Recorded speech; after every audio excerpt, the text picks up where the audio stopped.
안녕하세요. 카톨릭 신앙의 가르침과 의식의 기원을 탐구하는 여정에 오신 여러분을 환영합니다.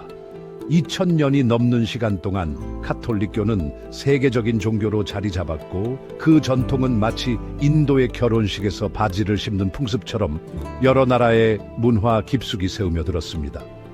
이러한 전통의 상당수는 마치 인도 전역에서 각기 다른 이야기를 담고 있는 다채로운 음식들처럼 풍부한 문화적, 종교적 배경을 드러내는 고대 종교 의식과 유사합니다.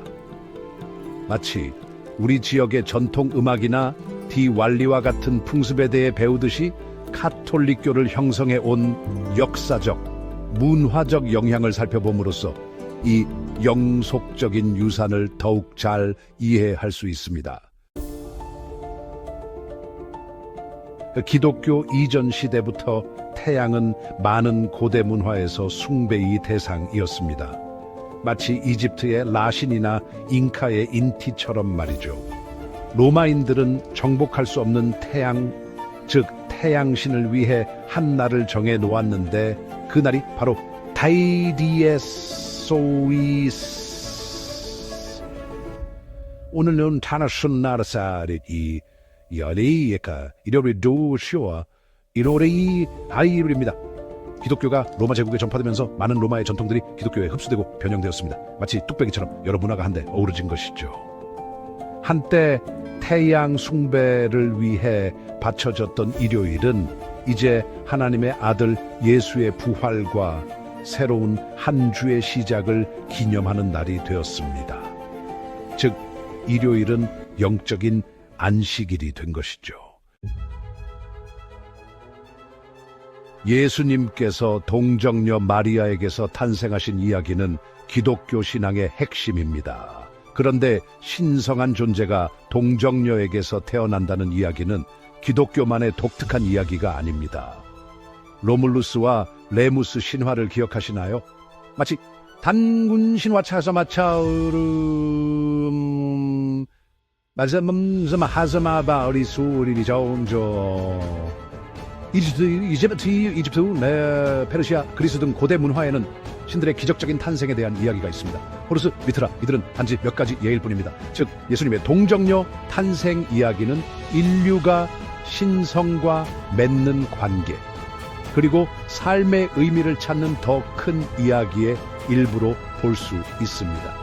종교 역사에서 반복적으로 나타나는 주제이기도 하죠. Subtitles. 예수님께서 동정녀 마리아에게서 탄생하신 이야기는 기독교 신앙의 핵심입니다. 그런데 신성한 존재가 동정녀에게서 태어난다는 이야기는 기독교만의 독특한 이야기가 아닙니다. 로물루스와 레무스 신화를 기억하시나요? 마치 단군 신화와 차라 무슨 신듯 라마라 이집트, 페르시아, 그리스 등 고대 문화에는 신들의 기적적인 탄생에 대한 이야기가 있습니다. 호루스, 미트라, 이들은 단지 몇 가지 예일 뿐입니다. 즉, 예수님의 동정녀 탄생 이야기는 인류가 신성과 맺는 관계, 그리고 삶의 의미를 찾는 더 큰 이야기의 일부로 볼 수 있습니다. 종교 역사에서 반복적으로 나타나는 주제이기도 하죠. 세례의식, 즉 정화를 위해 물에 잠기는 것은 기독교 신앙의 중요한 부분입니다. 그러나 영혼을 정화하는 이러한 상징적인 행위는 아주 오랜 옛날부터 존재해 왔습니다. 예를 들어 고대 로마의 정화의식을 생각해 보세요. 마치 한강에서 몸을 씻는 것처럼 말이죠. 고대 이집트에서는 기독교인들이 요단강에서 세례를 받는 것과 유사하게 나일 강물을 몸과 영혼을 정화하는 의식에 사용했습니다. 마치 제주도의 용천수에서 몸을 씻는 것과 같은 의미였겠죠. 유대교에서는 정결하게 하기 위해 미크베라는 의식용 욕탕에서 몸을 씻습니다. 이 전통은 다른 형태로 기독교에도 존재합니다. 마치 온천에 들어가 몸을 씻는 것과 비슷한 의미를 지녔을 겁니다. 즉, 기독교 세례는 이 풍부한 상징의 역사에 뿌리를 두고 있습니다. 아주 오랜 옛날부터 말이죠. 마치 단군 신화처럼 오랜 역사를 가지고 있습니다. 성찬식, 예수님의 몸과 피를 상징하는 빵과 포도주를 사용하는 것은 천주교 예배의 중요한 부분입니다. 이 함께하는 식사의식은 신도들을 예수님과 연결하는 것을 목표로 하며 고대 의식들과 놀라운 유사점을 가지고 있습니다. 미트라교에서 태양신 미트라를 상징하는 빵과 음료로 성스러운 식사를 했습니다. 마치 우리의 빵과 포도주 같지 않나요? 성찬식은 이러한 고대 의식들의 연장선으로 볼 수 있으며 마치 옛 로마인들이 그랬던 것처럼 신과 연결되고 영적인 힘을 얻는 방법입니다. Subtitles placed at the bottom of the screen. 성찬식, 예수님의 몸과 피를 상징하는 빵과 포도주를 사용하는 것은 천주교 예배의 중요한 부분입니다. 이 함께하는 식사의식은 신도들을 예수님과 연결하는 것을 목표로 하며 고대 의식들과 놀라운 유사점을 가지고 있습니다. 미트라교에서 태양신 미트라를 상징하는 빵과 음료로 성스러운 식사를 했습니다. 마치 우리의 빵과 포도주 같지 않나요? 성찬식은 이러한 고대 의식들의 연장선으로 볼 수 있으며 마치 옛 로마인들이 그랬던 것처럼 신과 연결되고 영적인 힘을 얻는 방법입니다. 예수님의 부활은 기독교의 근간을 이루며 어둠 속 한 줄기 빛처럼 희망의 등불입니다. 죽었다가 부활하는 신의 이야기는 기독교보다 훨씬 오래된 이야기입니다. 이러한 서사는 수많은 고대 신화에서 등장합니다.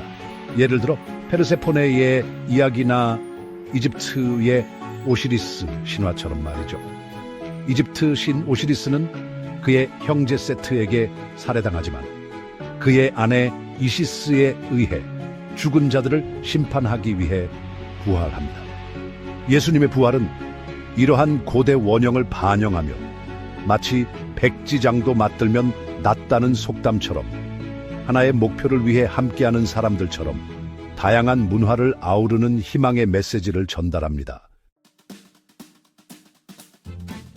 가톨릭 교회와 그 위계 질서, 그리고 사제들의 화려한 의복은 우리에게 과거의 영화를 떠올리게 합니다. 마치 추기경들의 복장이 옛 왕들의 옷과 유사한 것처럼 말이죠. 마치 조선시대 왕의 골룡포를 보는 듯한 느낌을 주기도 합니다. 그들의 권위는 유대교 성전과 로마 제국의 의식에서 유래되었으며 그 영향은 오늘날 교회의 위계 질서에서도 여전히 느낄 수 있습니다. 마치 경복궁의 건축 양식에서 조선시대의 흔적을 찾아볼 수 있는 것처럼 과거를 엿볼 수 있는 창과 같습니다. 대제사장들은 지성소에 들어갔고 특별한 의복을 입었습니다. 마치 중요한 의식을 집전하는 교황처럼 말이죠. 옛날에 옷이 신분을 나타냈듯이 지금도 교회의 의복은 그와 같은 역할을 합니다. 마치 조선시대 관리들의 흉배처럼 말입니다. 가톨릭 교회는 이러한 상징들을 받아들여 자신들의 의식에 활용했습니다. 마치 우리의 전통이 오늘날까지 이어져 내려오듯이 그들도 자신만의 전통을 만들어낸 것입니다. 제사와 차례가 오늘날까지 이어져 내려오는 것처럼 말이죠. 가톨릭에서 신부님께 죄를 고백하고 용서받는 고해성사는 기독교만의 전통처럼 보일 수 있습니다.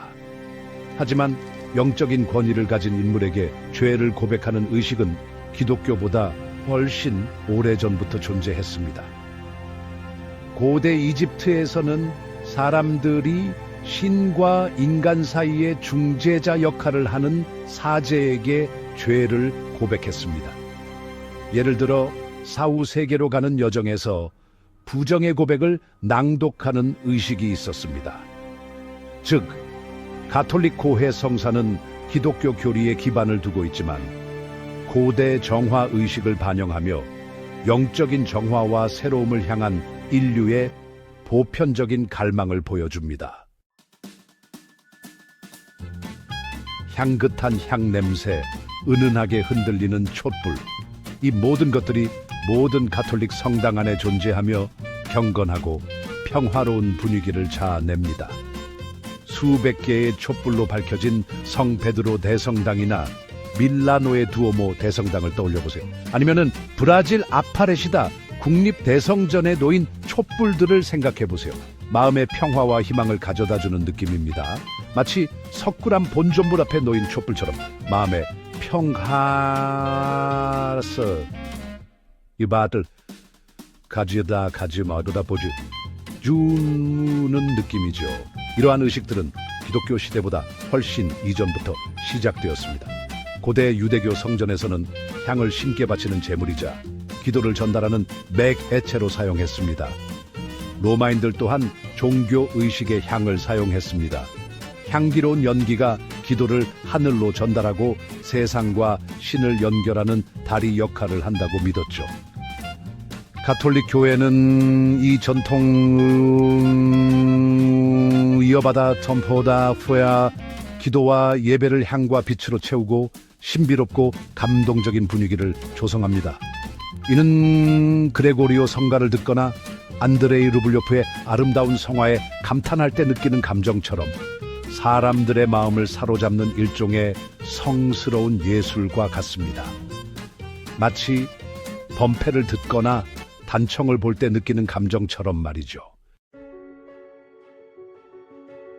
독신 또는 금욕의 개념은 기독교 이전에도 종교적 수행과 철학에 존재했습니다. 예를 들어 불교의 명상 수행자나 피타고라스 학파처럼 말이죠. 마치 수행자들이 속세의 욕망을 끊고 수행에 정진하듯이 말입니다.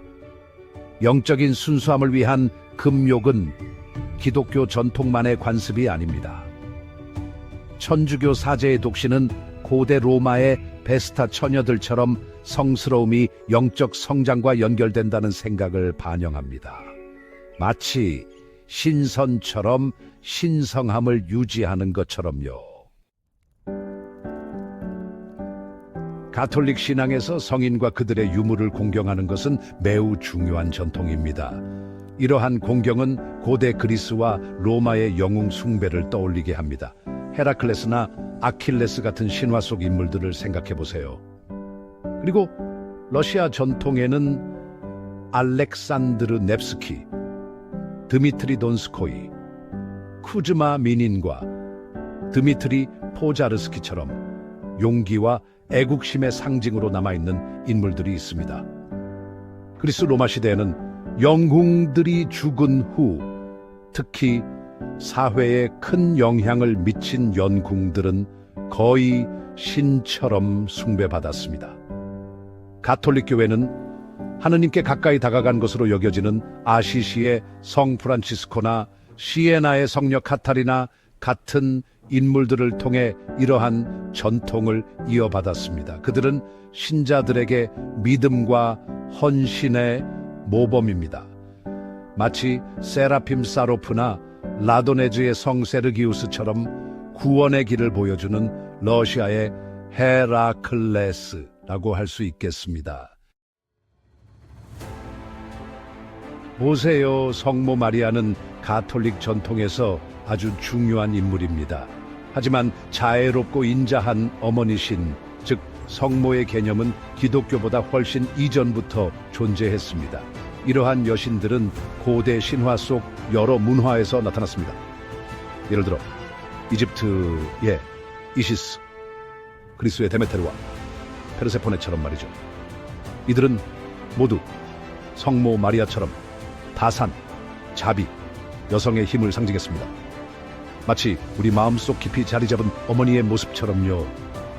즉, 성모 마리아에 대한 숭배는 가톨릭 신학과 관련이 있지만 이러한 고대의 원형을 반영하고 있는 것입니다. 고대 모신들처럼 성모 마리아는 수많은 사람들에게 위안과 보호를 제공하며 여러 문화와 시대를 거쳐 이어져 온 깊은 유대감을 보여줍니다. 마치 삼신 할머니처럼 우리를 보살펴 주시는 존재로 여겨지는 것이죠.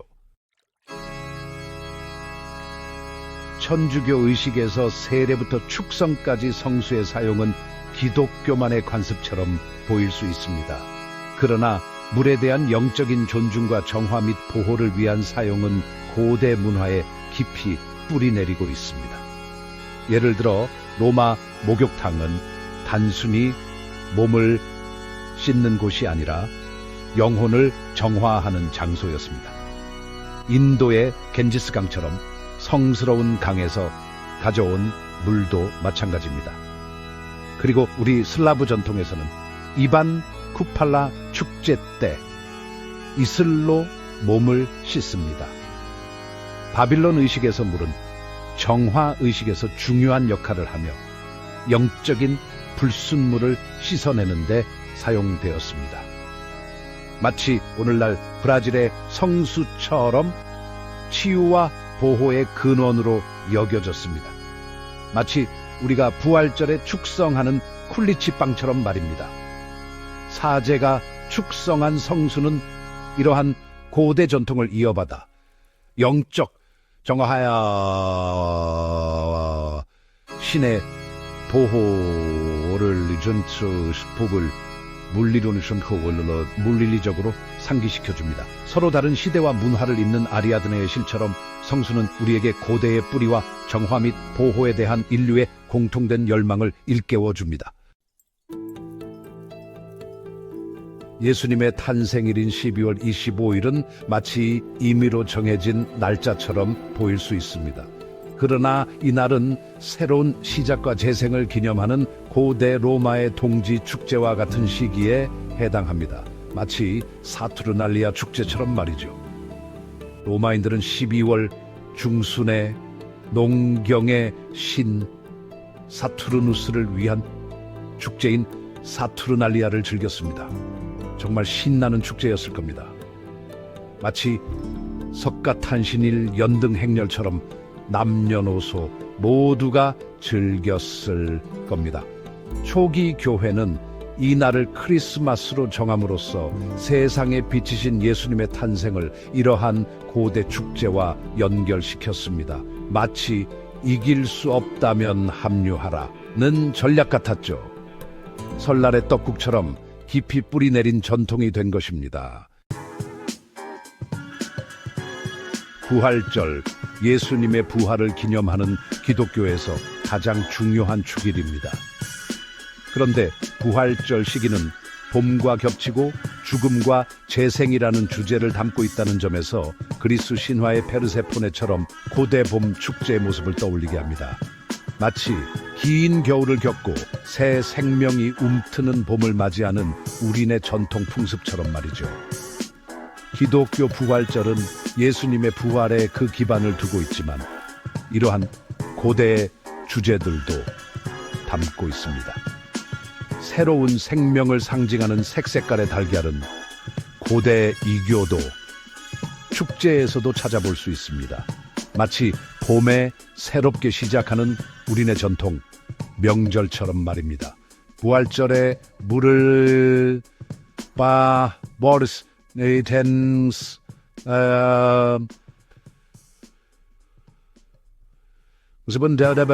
풍습은 정화와 봄의 새로운 시작을 의미하는데 이 또한 옛 풍습과 연결되는 부분입니다. Subtitles. 부활절, 예수님의 부활을 기념하는 기독교에서 가장 중요한 축일입니다. 그런데 부활절 시기는 봄과 겹치고 죽음과 재생이라는 주제를 담고 있다는 점에서 그리스 신화의 페르세포네처럼 고대 봄 축제의 모습을 떠올리게 합니다. 마치 긴 겨울을 겪고 새 생명이 움트는 봄을 맞이하는 우리네 전통 풍습처럼 말이죠. 기독교 부활절은 예수님의 부활에 그 기반을 두고 있지만 이러한 이후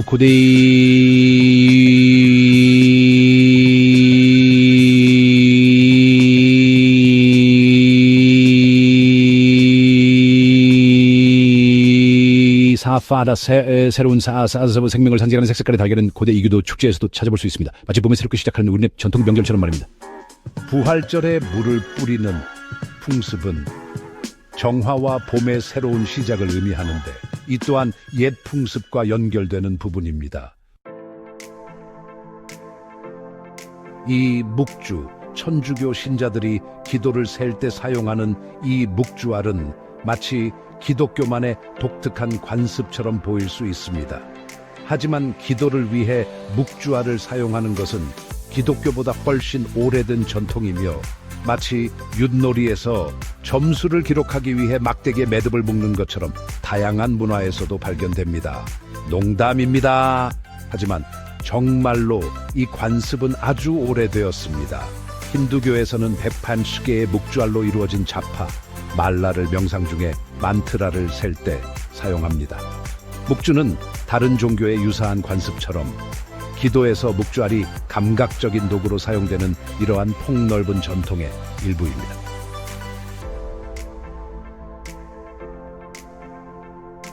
시신다나리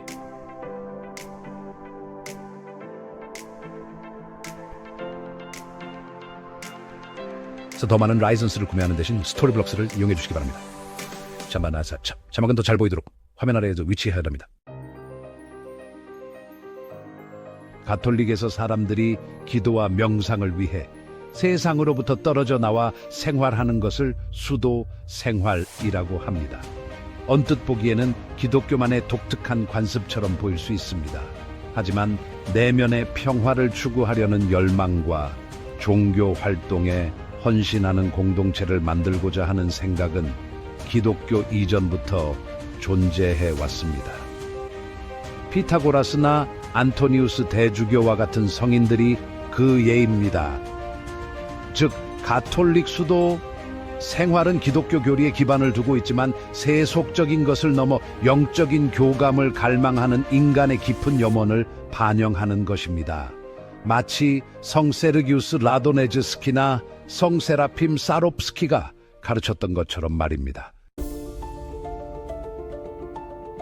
가톨릭 신앙에서 천국과 지옥이라는 사후세계의 개념은 죽음 이후 영혼의 행선지에 대한 생각은 언뜻 보기에 기독교만의 독특한 사상처럼 보일 수 있습니다. 하지만 사후세계의 이중성, 즉 선한 자에게는 보상을, 악한 자에게는 징벌을 내리는 사후세계관은 기독교 이전부터 존재했습니다. 고대 이집트인들의 오시리스 신과 사후심판에 대한 믿음처럼 말이죠. 다시 말해 가톨릭의 천국과 지옥에 대한 관점은 비록 기독교 신학의 영향을 받았지만 삶과 죽음 그리고 심판에 대한 인간의 근본적인 고찰에 기반을 두고 있습니다. 단테의 신곡처럼 말이죠. 천사와 악마라는 개념은 가톨릭 신앙에서만 존재하는 것처럼 보일 수 있습니다. 그러나 초자연적인 존재에 대한 믿음은 수많은 문화와 시대를 아우르는 아주 오래된 뿌리를 가지고 있습니다. 예를 들어 고대 슬라브족은 루살카, 레시, 도모보이 같은 신령이나 바바야가, 죽음의 코셰이 같은 신화 속 존재들을 숭배했습니다. 마치 우리나라의 도깨비나 저승사자처럼 말이죠. 바빌론 신화 역시 슬라브 신화나 북유럽 신화처럼 다양한 능력을 지닌 여러 신과 괴물들로 가득 차 있습니다. 마치 단군 신화처럼 다양한 신적 존재들이 등장하는 것과 유사합니다. 즉, 가톨릭의 천사와 악마라는 개념은 마치 불가사리나 이무기처럼 우리 문화의 이야기와 전설 속에 등장하는 우리의 운명에 영향을 미치는 보이지 않는 힘이 가득한 세계를 상상하는 경향에서 비롯된 것입니다.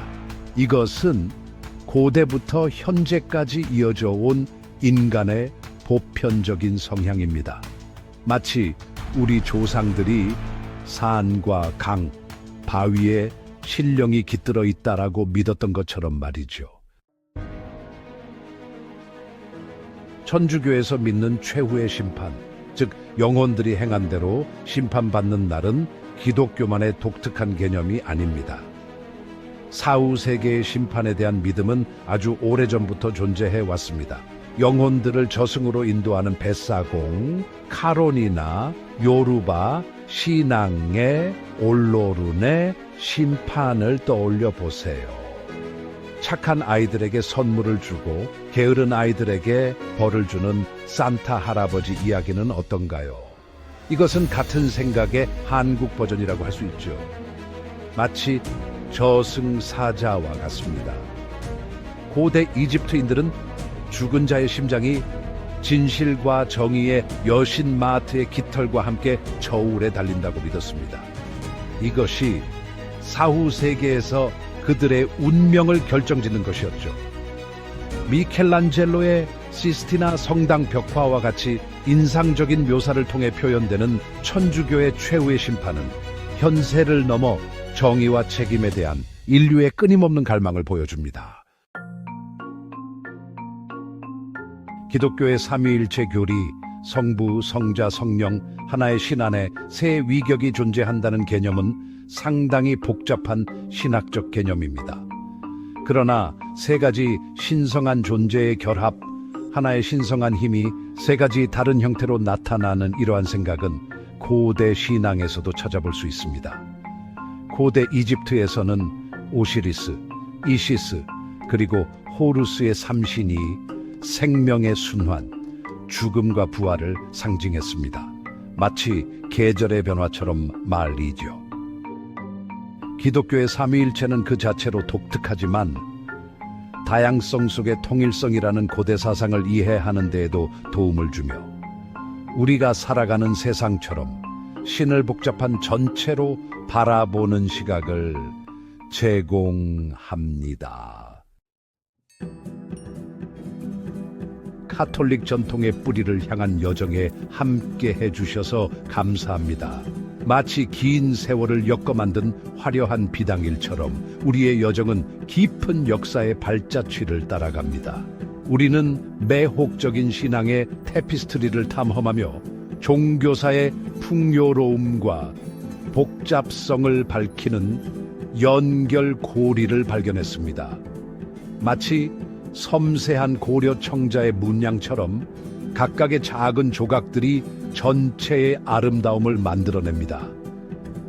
이러한 발자취를 따라가면서 우리는 카톨릭 신앙뿐 아니라 인간의 경험에 대한 더 깊은 이해를 얻게 됩니다. 마치 석굴암의 조각가가 돌에 불심을 새기듯 심청전이나 흥부전과 같은 전래 이야기처럼 이러한 고대 이야기들은 우리의 신앙을 형성합니다. 저희와 함께 역사, 문화, 그리고 종교를 계속 탐험하시려면 구독 버튼을 눌러주세요. 여러분의 응원은 큰 힘이 됩니다. 시청해 주셔서 감사합니다. 평화와 사랑을 전합니다.